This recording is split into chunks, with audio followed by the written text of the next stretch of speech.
Hello friends, welcome to the Harrison Audiobooks Part 1. So today we are going to start cardiology. Cardiology, the first chapter from cardiology is the physical examination of the heart. General examination. So let us start with the general examination part. The general examination of a patient with suspected heart disease should include vital signs such as respiratory rate, pulse, blood pressure, and observation of skin color. Example: cyanosis, pallor, jaundice, clubbing, edema, evidence of decreased perfusion. What are the evidence of decreased perfusion? That is cool and diaphoretic skin and hypertensive changes in the optic fundi. Examination of abdomen for evidence of hepatomegaly, ascites, or abdominal aortic aneurysm. An ankle brachial index, which is systolic BP at ankle divided by arm systolic BP, which should be less than 0.9, indicates lower extremity arterial uh, obstructive disease.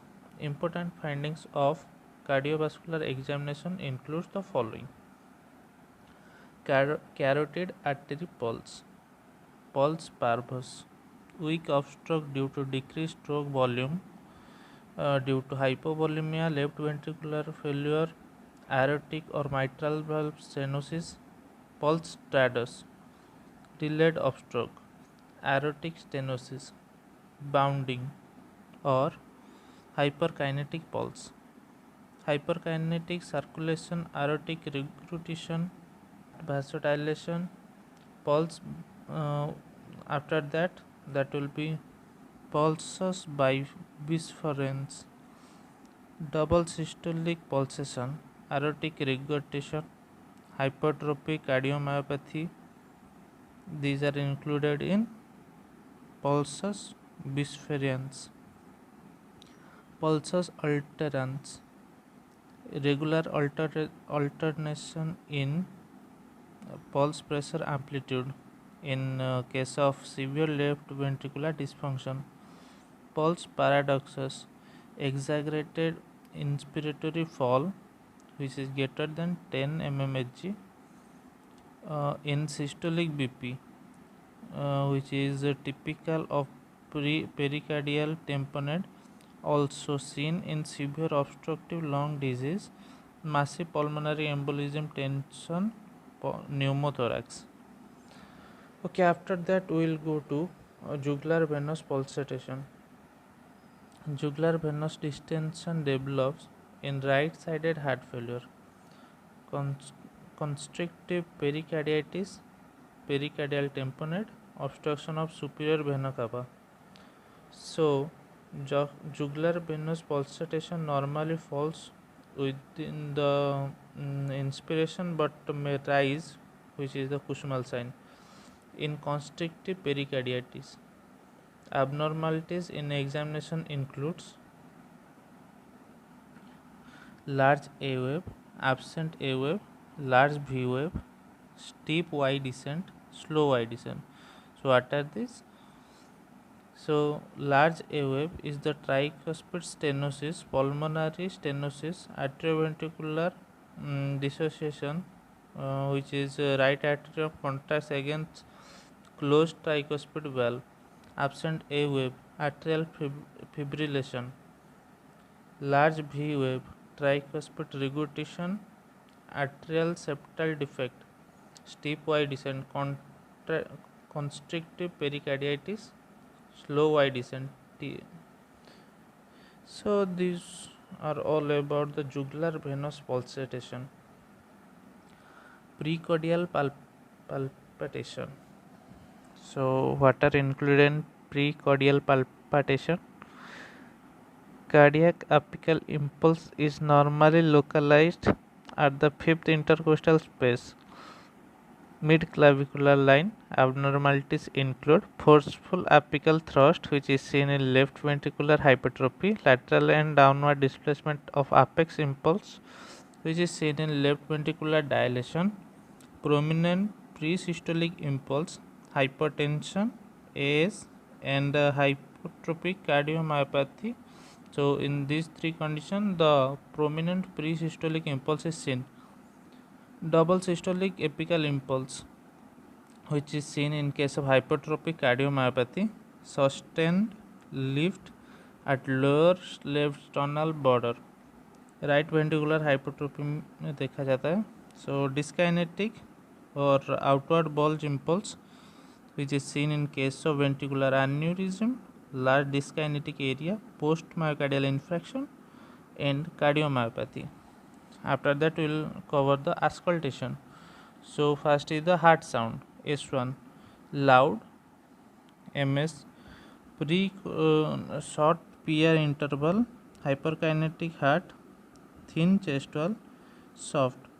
Long PR interval, heart failure, mitral regurgitation, thick chest wall, pulmonary emphysema. So S2.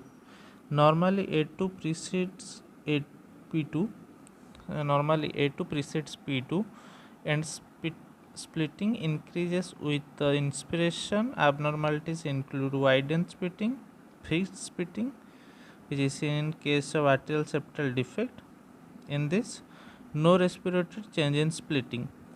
Narrow splitting, pulmonary hypertension. It is seen in case of narrow splitting, seen in case of pulmonary hypertension.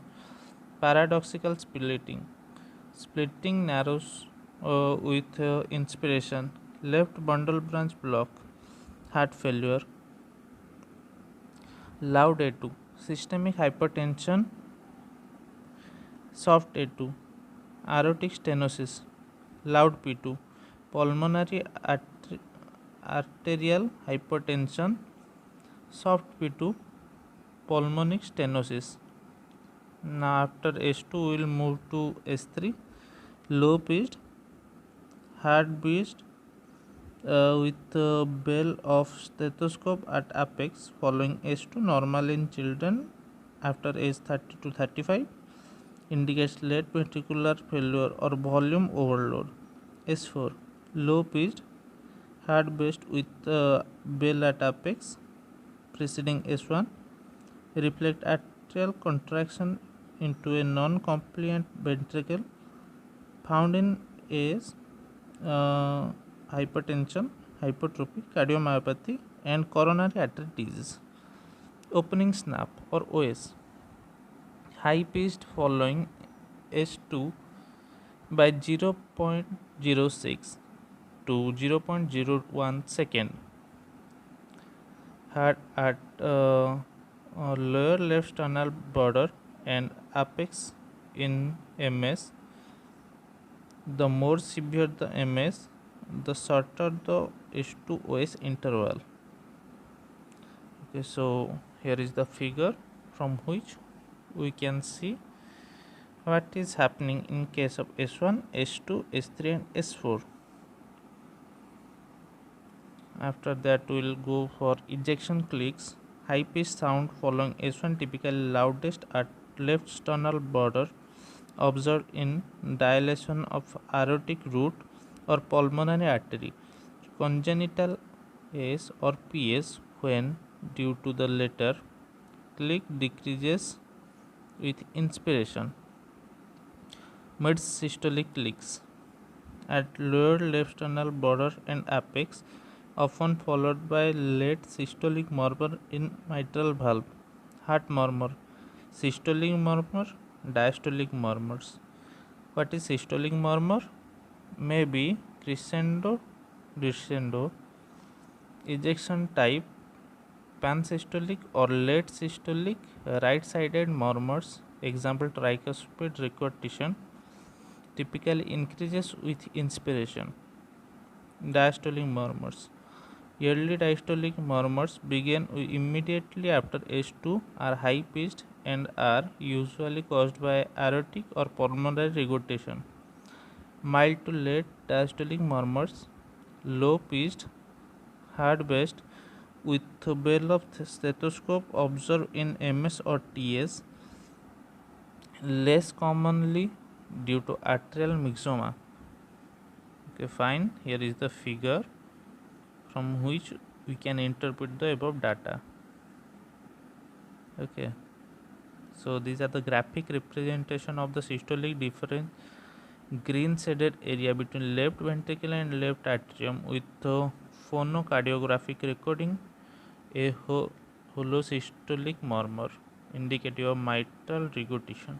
Okay, fine. After that, you can study that things from the graph and can interpret the whole thing. So here is the table: heart murmur, systolic murmur, ejection type,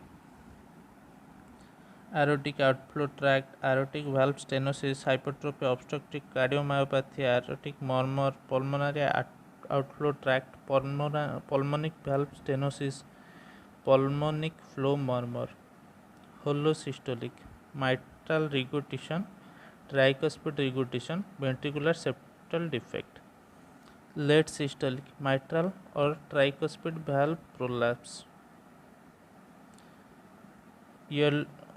So diastolic murmurs, early diastolic, aortic valve regurgitation, pulmonary valve regurgitation, mild to late diastolic, mitral or tricuspid stenosis, flow murmur across mitral or tricuspid valves, continuous patent ductus arteriosus, coronary AV fistula, ruptured sinus of Valsalva aneurysm. Continuous murmur present in systolic and diastolic envelopes S2, found in patent ductus arteriosus and sometime in corrugation of aorta. Less common causes are systemic or coronary AV fistula, aortopulmonary septal defect, rupture aneurysm of sinus of Valsalva. So here is a table from which the above data can be interpreted. Let me read it for you. So effect of physiologic and pharmacologic intervention on the intensity of heart murmurs and sound. Respiration. Systolic murmur due to TR or pulmonic blood flow through a normal stenotic valve, and diastolic murmur of TS and PR generally increases with inspiration, as do right-sided S3 and S4. Left-sided murmurs and sound usually are loud after during expiration and is the pulmonic ejection sound. Valsalva maneuver. Most murmurs decreases in length and intensity. Exception are the systolic murmur of HCM, which usually becomes much louder, and that of MVP, which becomes longer and often louder.